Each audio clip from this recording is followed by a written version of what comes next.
কোনদিকে?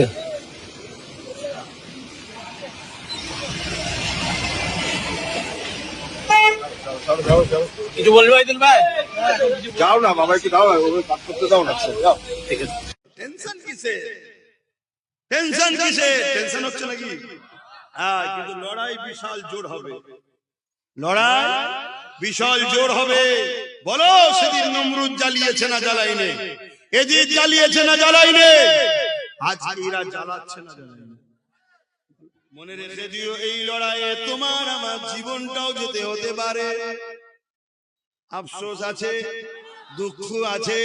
যদি কেউ বেঁচে থাকতে চাও হাত তুলবে না।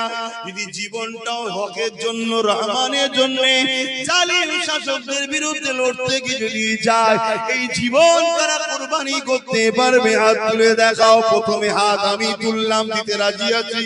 প্রথমে হাত আমি তুললাম, দিতে রাজি আছি। আপনারা পারবেন? তারাও ছিল নারীদের দেহ শোষণকারী, এরাও আজকে নারীদের দেহ শোষণ করছে।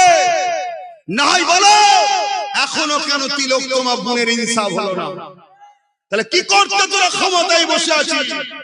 দেখো, কেন্দ্র শাসিত রাজ্যগুলোয় নারীরা নিরাপদে নয়। দেখো, খোঁজলা মিডিয়া, দেখো। আমি ভুল বলছি? তাহলে বলো, এরা মায়ের জাতের উপরে জুলুম করছে না করে? মায়ের জাতের উপরে যারা জুলুম করে, ইসলাম তাদের বিরুদ্ধে যুদ্ধ করার ঘোষণা দিয়েছে। আমাদেরও ঘোষণা থাকবে না? থাকবে না? এবং আমার দেশ নারীদের পক্ষে, জালিমদের বিরুদ্ধে, যারা নারীদের বিরুদ্ধে, তাদের বিরুদ্ধে আমার দেশের সংবিধানও ঘোষণা দিয়েছে লড়াই। ঠিক না বেঠিক? তাহলে দেশও সাথে, ধর্মও সাথে, নিয়ে ব্লুপ্রিন্ট তৈরি করবে। কথা বুঝে আসছে? কখনো কখনো ওই কি বলে যে, ওই ডিসকভারিতে কি একটা ন্যাশনাল জীবজন্তু সব এ দেখায়, হ্যাঁ, ওই জীবজন্তুদের সব এ দেখাইব কিভাবে শিকার করছে, কি করছে।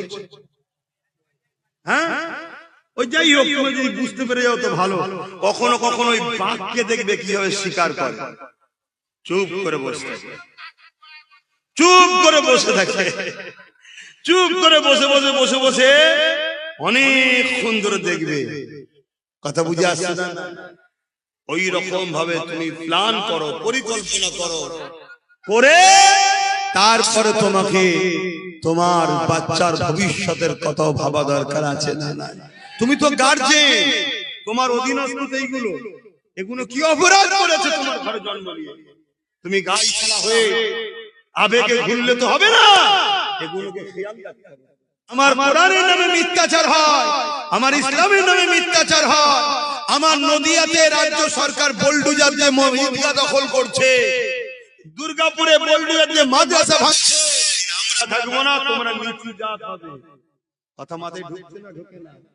এটা বুঝাও, বন্ধুত্ব করো, দুশ্মনী নয়, বন্ধুত্ব করো, ভাই ভাই করে ঐক্যবদ্ধ হও। আমার কথাই কাউকে আঘাত দিল? আমি শেষ কথা বলে যাচ্ছি, আমার ইসলাম কোন ধর্মের বিরুদ্ধে লড়াই করেনি, কারো বিরুদ্ধে লড়াই করার ইজাজত দেয়নি। আমরাও কখনো কোনো ধর্মের বিরুদ্ধে বলি না, কোন ধর্মের সঙ্গে ঝগড়া রেখেছে।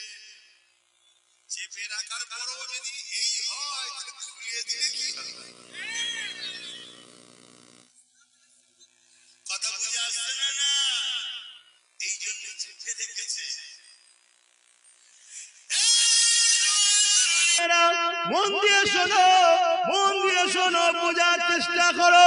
যুগে যুগে দুটো দল ছিল, দুটো লড়াই হয়েছে। দিন ইসলাম, গুস্তাগে রাসূলুল্লাহ হুঁশিয়ার। ঘাবড়াবে ও আল্লাহ, ব্যাটার বেদিতে হবে, বেদির বেদিতে হবে, এমন বললে হয়?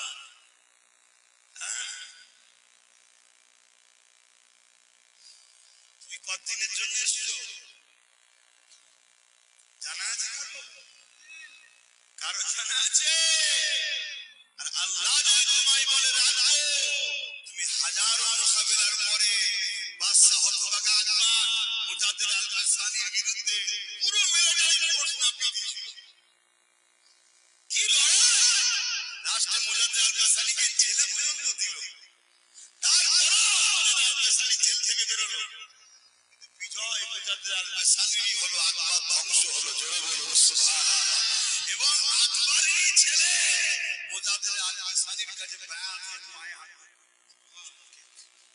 শুনছে বিজয় হকের পক্ষে বিজয় আর আমাদের হলো চেষ্টা। এই লড়াইয়ে আমাকে আপনার আল্লাহ ছাড়া কেউ নেই। আমাদের কাছে তারপরও পারবে। হ্যাঁ, তার জন্য বসবে ঠান্ডা মাথায়, যে যার এলাকায় বসবে, কাগজ পেন নেবে, এগুলোর কথা ভাবতে হবে না। আজকে কতটা বুবা হয়ে গেল, আমার তারপরও আমরা অসহায়, কিছুই করতে পারছি। তাহলে তোমার আমার বাচ্চার সময়টা কত ভয়ানক আসছে। আজকে আমার আদিবাসী ভাই বোনেরা তারা আজকে কত অসহায় বল। সেই আবার সেই দিন আসছে। শুনে রাখো একটা ইতিহাস, এই ভারতবর্ষে একটা সময় ছিল উঁচু জাত আর নিচু জাত। কি জাত? নিচু জাত। ইসলামে কোনো উঁচু নিচু নেই, মানুষ জাত। কথা বুঝে আসছে নাকি? উস্তাদকে উস্তাদ হিসেবে সম্মান, বাবাকে বাবা হিসেবে সম্মান, মানুষ হিসেবে সবাই সমান। উঁচু জাত নিচু জাত বলে কিছু না। এই উঁচু জাত নিচু জাত ছিল। নিচু জাতের মেয়েরা স্তন ঢাকতে পারত না, নিয়ম ছিল। ঢাকতে পারত না, ঢাকলে ফাইন দিতে হতো, ট্যাক্স দিতে হতো, আঘাত করা হতো। কথা বুঝে আসছে? তারপরে একটা সময় এক বোন তার ট্যাক্স যখন নিতে এসেছিল, সে নিজের স্তনকে কেটে পাতে করে ফেলে দিয়ে দিয়েছিল। ওইটা দেখে একটা বিদ্রোহ শুরু হয়েছিল। ওই যারা তৎকালীন সময় সব উঁচু জাত বলে সব নেতৃত্ব দিত, তারা সব ঘাবড়ে গেল। হযরতে টিপু সুলতান তিনি আইন করে দিলেন। তিনি লড়াই করে নারীদের স্তন ঢাকার তিনি ব্যবস্থা করে দিয়েছিলেন। জোরে বলুন সুবহানাল্লাহ। মাইক জাতের উপরে কত জুলুম যুগে যুগে হয়েছে। রিসেন্ট দেখছিলাম সোশ্যাল মিডিয়ায় একটা বাবা, সে বক্তব্য দিচ্ছে যে নারী হচ্ছে মজা করার জিনিস। নারী কি?